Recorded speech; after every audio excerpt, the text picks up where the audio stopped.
അപ്പോൾ ഞങ്ങൾ മൈക്രോടെക് സ്റ്റുഡൻസിന് വേണ്ടി ചെയ്യുന്നത് വെച്ചാൽ ഞങ്ങളുടെ സർവീസസ് കഴിഞ്ഞ 27 വർഷമായിട്ട് ഞങ്ങൾ ഈ ഇൻഡസ്ട്രിയിൽ ഞങ്ങൾ കൊടുക്കുന്ന സർവീസസ് എന്ന് പറഞ്ഞാൽ ഏറ്റവും കൂടുതൽ കുട്ടികൾ ഇപ്പോൾ ചൂസ് ചെയ്യുന്ന കൺട്രീസൊക്കെ ഫ്രീ എഡ്യൂക്കേഷൻ ആയിട്ടുള്ള കൺട്രീസാണ്. ലൈക്ക് ജർമ്മനി, ഓസ്ട്രിയ, ലക്സംബർഗ്, അതുപോലെ തന്നെ യൂറോപ്യൻ കൺട്രീസിൽ വളരെ ബഡ്ജറ്റ് ഫ്രണ്ട്ലി ആയിട്ട് പോകാൻ പറ്റുന്ന കൺട്രീസാണ് നമുക്ക് ഇറ്റലി, ലാറ്റ്വിയ, ലിത്വാനിയ. ഇറ്റലിയൊക്കെ ഫുൾ സ്കോളർഷിപ്പ് തന്നെയാണ്. ഇപ്പോൾ ജർമ്മനിയാണ് നമ്മൾ ഏറ്റവും കൂടുതൽ ഇപ്പോൾ 1 lakh എബോവ് സ്റ്റൈഫൻഡോട് കൂടിയൊക്കെ പഠിക്കാനായിട്ട് +2 കഴിഞ്ഞ് 17 വയസ്സ് തൊട്ട് 27 വയസ്സ് വരെയുള്ള കുട്ടികൾക്ക് പോകാൻ പറ്റുന്ന ഒരു പ്രോഗ്രാംസാണ് ഈ ഓസ് ബിൽഡിംഗ് എന്നൊക്കെ പറയുന്നത്.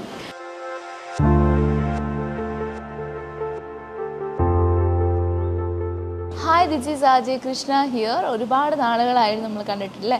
ഇന്ന് എൻ്റെ പ്ലാറ്റ്ഫോമിൽ പുതിയൊരു എപ്പിസോഡ് സ്റ്റാർട്ട് ചെയ്യുകയാണ്. നമ്മുടെ തൊട്ടടുത്തുള്ള വ്യവസായികൾ, അല്ലെങ്കിൽ തൃശ്ശൂരെ ഏറ്റവും കൂടുതൽ വ്യവസായികളുണ്ടെന്നാണ് പറയുന്നത്. അപ്പം അവരെയൊക്കെ കണ്ടുപിടിച്ച് അവരോട് സംസാരിക്കാനുള്ളൊരു തുടക്കം ഞാൻ കുറിക്കുകയാണ്.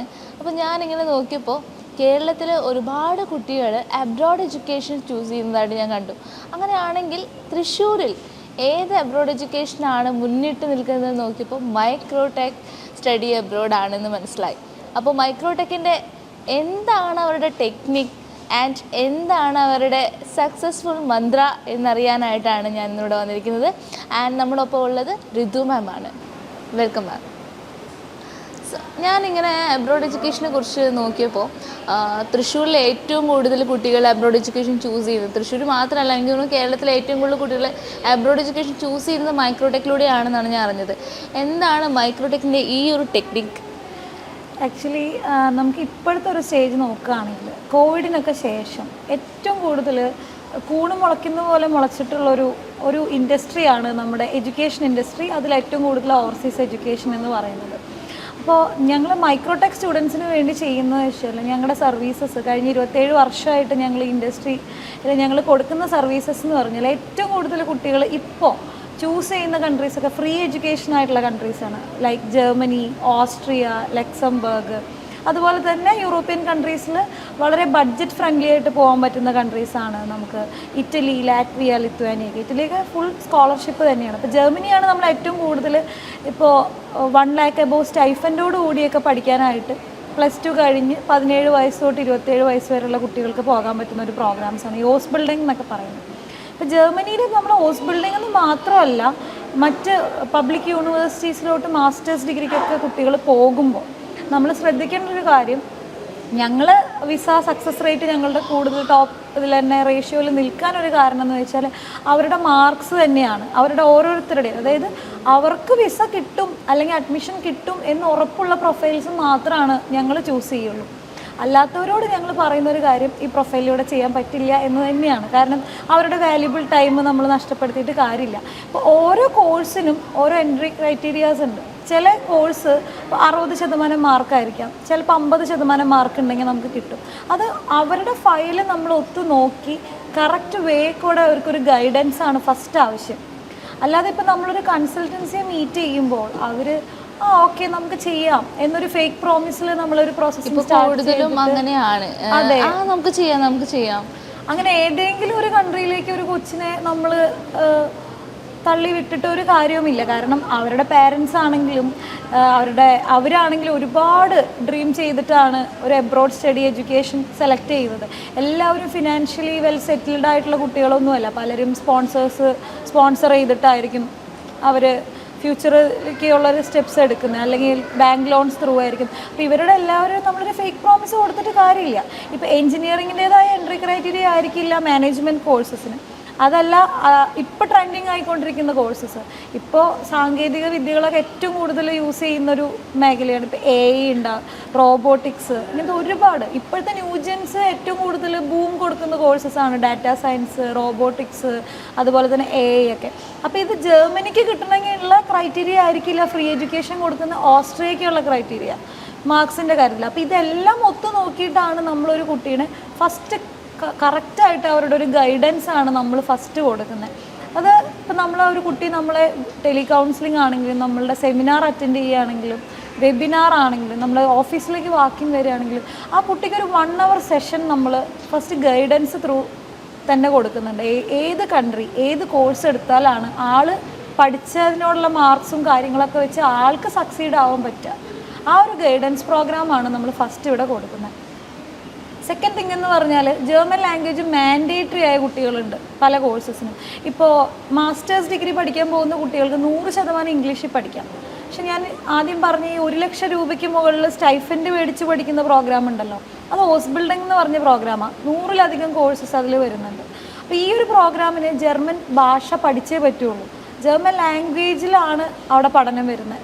അപ്പോൾ ഇന്ന് ഈ പറയുന്ന സ്റ്റഡി അബ്രോഡ് കൺസൾട്ടൻസി പോലെ തന്നെ കൂണ് പോലെ മുളച്ചിരിക്കുന്ന ഒരു സംഭവമാണ് ജർമ്മൻ ഭാഷാ അക്കാഡമികൾ, IELTS അക്കാഡമികൾ. അപ്പോൾ നമുക്ക് തന്നെ മൈക്രോടെക്കിന് തന്നെ സഹോദര സ്ഥാപനമാണ് ബ്ലൂടിക് അക്കാഡമി. അവിടെ കൊടുക്കുന്ന ജർമ്മൻ ഭാഷാ പഠനത്തിൻ്റെ ക്വാളിറ്റി അവിടെ നിന്നാണ് ആ ഒരു കുട്ടിക്ക്.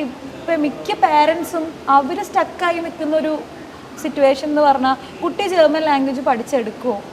അവർക്കിത് കേൾക്കുമ്പോൾ വളരെ ഇഷ്ടമുള്ളൊരു കാര്യമാണ്. കാരണം ഈ +2 കഴിഞ്ഞൊരു കുട്ടി അല്ലെങ്കിൽ ഡിഗ്രി കഴിഞ്ഞൊരു കുട്ടി പോയിട്ട് 3 വർഷം പഠിക്കുമ്പോൾ 10-47 ലക്ഷം രൂപ ഇങ്ങോട്ടേക്ക് സ്റ്റൈഫൻഡ് മാത്രം മേടിച്ച് പഠിക്കുന്നു. സ്റ്റൈഫൻഡ് മാത്രം. പാർട്ട് ടൈം ജോബിൻ്റെ ഏണിങ്സ് എക്സ്ട്രയാണ്. അപ്പോൾ ഇതൊക്കെ കേൾക്കാൻ നല്ല സുഖമാണ് പേരൻസിന്. പക്ഷേ പേരൻസ് സ്റ്റക്കാവുന്നത് ഭാഷാ പഠനം. എൻ്റെ കുട്ടിക്ക് ജർമ്മൻ ലാംഗ്വേജ് പഠിച്ചെടുക്കാൻ പറ്റുമോ. ഇപ്പോൾ ഒരുപാട് കുട്ടികൾ ഗോയിത്തെ എക്സാമിനേഷൻ എഴുതി 2-3 കൊല്ലം ഇരുന്നിട്ടാണ് B2 പാസ്സായിട്ട് എടുക്കുന്നത്. ഇങ്ങനത്തെ ഒരുപാട് സംശയങ്ങളാണ് രക്ഷിതാക്കളുടെ സൈഡിൽ നിന്ന് നമുക്ക് ഉണ്ടാകുന്നത്. പക്ഷെ അതിന് ഞങ്ങൾക്ക് കൊടുക്കാനുള്ളൊരു സക്സസ് മന്ത്രം എന്ന് പറഞ്ഞാൽ നമ്മുടെ കോച്ചിങ്ങാണ് ജർമ്മൻ ഭാഷയുടെ.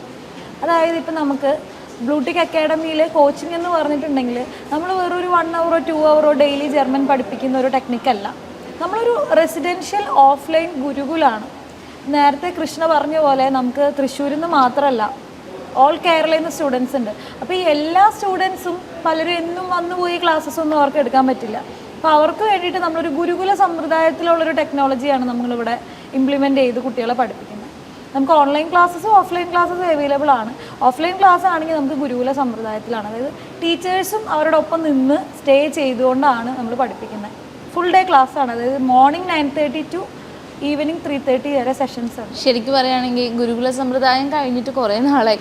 ഇപ്പോഴത്തെ സ്റ്റുഡൻസൊക്കെ ഒരു പെട്ടിക്കൂടിനുള്ളിൽ പഠിച്ച് അങ്ങനെ ഇപ്പോൾ IELTS ആയിക്കോട്ടെ, ജർമ്മൻ ക്ലാസ് ആയിക്കോട്ടെ, എന്ത് ക്ലാസ് ആയിക്കോട്ടെ, ഒരു ചെറിയൊരു പെട്ടിക്കൂടിനുള്ളിൽ പഠിച്ചിറങ്ങി വീട്ടിൽ പോകുന്നു. സ്ട്രെസ്സ്, അവർ അനുഭവിക്കുന്ന സ്ട്രെസ്സ്, അതിൽ നിന്ന് വ്യത്യസ്തമായിട്ട് ബ്ലൂടിക് മാറുമ്പോൾ ഒരു പക്ഷേ നിങ്ങളുടെ സക്സസ് മന്ത്രം അത് തന്നെയാണെന്ന് പറഞ്ഞ പോലെ. അതെ അതെ, തീർച്ചയായിട്ടും. നമ്മൾ രാവിലെ സെഷൻസ് തുടങ്ങുന്നു. അപ്പോൾ രാവിലെ ക്ലാസ് റൂം ടീച്ചിങ് ആണ് ഇവർക്ക് പ്രൊവൈഡ് ചെയ്യുന്നത്. ഉച്ചയ്ക്ക് ശേഷം ഇവർക്ക് പ്രാക്ടീസ് ഓറിയൻറ്റഡ് ആയിട്ടുള്ള സെഷൻസാണ് നമ്മുടെ ട്യൂട്ടേഴ്സ് കൊടുക്കുന്നത്. പിന്നെ ട്യൂട്ടേഴ്സിൻ്റെ ഒരു കാര്യം പറഞ്ഞു കഴിഞ്ഞാൽ ഇന്ന് ഇപ്പോൾ കേരളത്തിൽ പഠിപ്പിക്കുന്ന ഇപ്പം ഞങ്ങൾക്ക് തന്നെ ജർമ്മനിക്ക് പോകാനായിട്ട് ഉള്ള കുട്ടികൾ, അവർ വിസയുടെ പ്രോസസ്സിങ് ടൈമിൽ അവർക്കൊരു ചെറിയ ഇൻകം, പാരൻസിനെ ബുദ്ധിമുട്ടിക്കാതെ ഒരു പോക്കറ്റ് മണിക്കൊക്കെ വേണ്ടിയിട്ട് അവർ പലയിടത്തും ട്രെയിനേഴ്സായിട്ട് പഠിപ്പിക്കുന്നുണ്ട്. ജർമ്മൻ ഭാഷ പഠിപ്പിക്കാനായിട്ട് ട്യൂട്ടേഴ്സായിട്ട് പോകുന്നുണ്ട്.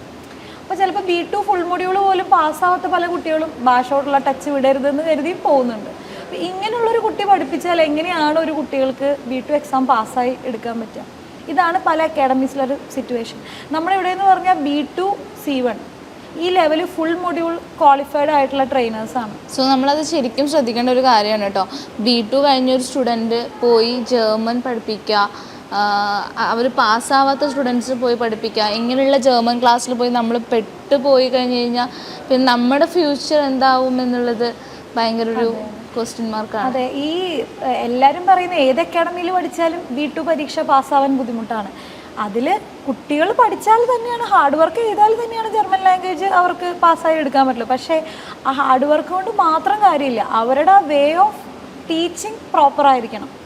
അതായത് ഇപ്പോൾ ഒരു നേരത്തെ പറഞ്ഞല്ലോ, ഒരു പെട്ടിക്കൂട് പോലെ സ്ഥലത്ത്, അതായത് ഒരു ബിൽഡിങ്ങിൻ്റെ മുകളിൽ ഒരു ക്ലാസ് റൂമിൽ പോയി ഡെയിലി ഒരു 2 മണിക്കൂർ, രാവിലെ ഒരു 2 മണിക്കൂർ പഠിക്കുന്നു, ചിലർ ഈവനിങ് പോയി പഠിക്കുന്നു. ഇങ്ങനെ പഠിച്ചു കഴിഞ്ഞാൽ അത് കഴിഞ്ഞു അവിടെ വെച്ചിട്ട്. പക്ഷെ നമ്മുടെ ഇവിടെ എന്ന് പറഞ്ഞാൽ നമ്മുടെ പുതിയ ടെക്നിക്കാണ് ഓൺലൈനിലൂടെ. അതെ, ഓൺലൈനിലൂടെ ഓൺലൈനൊക്കെ കൂടുതലും ഇപ്പോൾ ഓപ്പർച്യൂണിറ്റി കാർഡ് ജർമ്മനിയിലോട്ട് അല്ലെങ്കിൽ ജോബ് വിസയ്ക്കൊക്കെ പോകുന്നവർക്ക് ചെറിയ ലെവലുകൾ പഠിച്ചാൽ മതി, A1 A2 ഒക്കെ. അവർക്കത് ഓൺലൈനിൽ പഠിച്ചാലും പഠിച്ചെടുത്ത് പോവാം. പക്ഷെ ഹോസ് ബിൽഡിങ്ങിന് പോകേണ്ട കുട്ടികൾക്കെന്ന് പറഞ്ഞാൽ B1 or B2 ലെവൽ വരെ അവർക്ക് ക്വാളിഫൈഡ് ആയാലേ പോകാൻ പറ്റുള്ളൂ.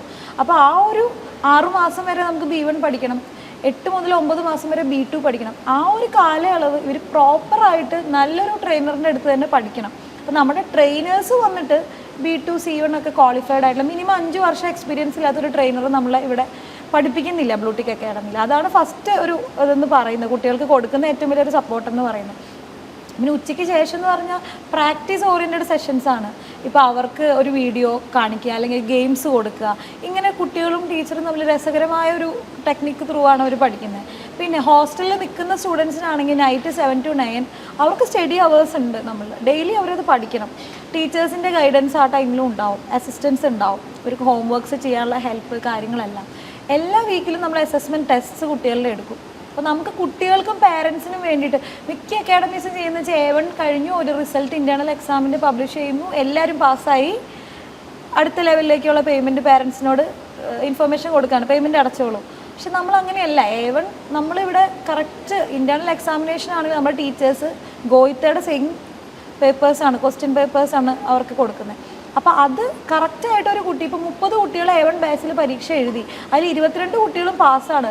ബാക്കി പാസ്സാവാത്ത കുട്ടികൾക്ക് അവർക്ക് നിലവാരമില്ലാതെ അവർ A2 ലെവലിലേക്ക് കൊണ്ടുപോയിട്ട് ഒരു കാര്യമില്ല. അപ്പോൾ A1 ആ അടിത്തറ കറക്റ്റാക്കി. ഇപ്പോൾ ചിലപ്പോൾ ടീച്ചേഴ്സ് തന്നെ ഒരു 1 വീക്ക് വീണ്ടും പ്രിപ്പറേഷൻ കൊടുക്കും. ടീച്ചേഴ്സിനൊരു ഗ്രാഫ് ഉണ്ടാവും, ഒരു കുട്ടിക്ക് 10 ദിവസമാണോ ഇനി പ്രിപ്പറേഷൻ കൊടുക്കുന്നത്. ആ പ്രിപ്പറേഷൻ കൊടുത്താൽ നിലവാരം ഓക്കെ ആക്കിയിട്ടാണ് നമ്മൾ അടുത്ത ലെവലിലേക്ക് ആ കുട്ടീനെ കൊണ്ടുപോകത്തുള്ളൂ. അപ്പോൾ ഇതൊക്കെയാണ് ബ്ലൂടിക്കിൽ നമ്മൾ കൊടുക്കുന്ന ഗൈഡൻസ് എന്ന് പറയുന്നത്. അപ്പോൾ അങ്ങനെ ഒരു ഗൈഡൻസ് കൊടുക്കുകയാണെങ്കിൽ നമുക്ക് തീർച്ചയായിട്ടും B2 പാസ്സാവുന്ന കുട്ടികളുടെ റേഷ്യോ കൂട്ടാനായിട്ട് സാധിക്കും.